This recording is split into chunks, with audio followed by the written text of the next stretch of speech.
माझ्या आयुष्यात पोस्टर लावायला 1 रुपयाही खर्च करत नाही, पण आताच्या राजकीय पदाधिकाऱ्याला तात्कालिक पद मिळालं तरी साला मैं तो साहब बन गया असं म्हणत फलकबाजी सुरू होते, असं विधान केंद्रीय मंत्री नितीन गडकरी यांनी केलं.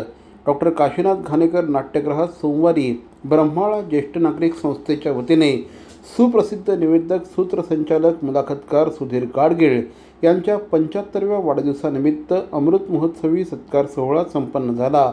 यावेळेस केंद्रीय मंत्री नितीन गडकरी, ज्येष्ठ अणुशास्त्रज्ञ डॉक्टर अनिल काकोडकर यांच्यासह विविध क्षेत्रातील मान्यवर उपस्थित होते.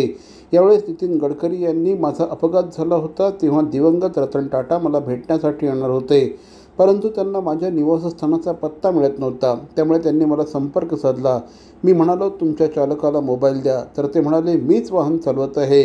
इतके मोठे लोक किती साधे होते, असं यावेळेस गडकरी यांनी सांगितलं. आपल्या आयुष्यात पोस्टर लावायला 1 रुपयाही खर्च केला नाही आणि करणार देखील नाही, असं देखील यावेळेस त्यांनी सांगितलं. दिवंगत बाळासाहेब ठाकरे यांच्या जवळ राहण्यामुळे मला त्यांच्या स्वभावाचे अनेक कंगोरे जवळून बघायला मिळाले, परंतु सुधीर गाडगीळ यांनी त्याच्या पलीकडे जाऊन, त्यांच्या अंतर्गत जाऊन त्यांची मुलाखत घेतली. सुधीर गाडगीळ सखोल अभ्यास, संशोधन करून मुलाखती घेतात. त्यांच्या मुलाखतींमधून मनोरंजन नाही तर प्रबोधन होतं, असं देखील यावेळेस गडकरी यांनी सांगितलं. पण या सगळ्या मुलाखतीमध्ये सुधीरने एखाद्याला दुखवलेला आहे, एम्ब्रॉसिंग पोझिशनमध्ये आणलेला असं एकही घटना नाही. हे सुधीरकडे म्हणजे ऑपरेशन पण झालं पाहिजे, पण रक्ताचा थेंब पण आला नाही पाहिजे, हे ते पोहोचवलं. 2000 साली बाळासाहेब ठाकरेंची त्यांनी मुलाखत आहे. मला आठवतं, अनेक वेळा माझे इंडियाच्या मुलाखती झाल्या. मुलाखतीमध्ये अतिशय कौशल्याने त्यांनी प्रश्न विचारले, पण कुठे असं खाली लेखण्याचा प्रयत्न नाही केला. हा त्यांचा उमदा स्वभाव होता, सुस्वभाव होता.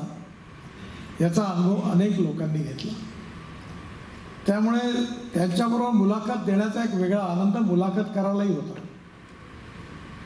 आणि याचं कारण असं की उपजतच माणसामध्ये, तसं आता मी आत्ताच पाहिलं या पुस्तकावर राज ठाकरेंनी सुधीरचं चित्र काढलेलं आहे. आता ही उपजतच कला आहे.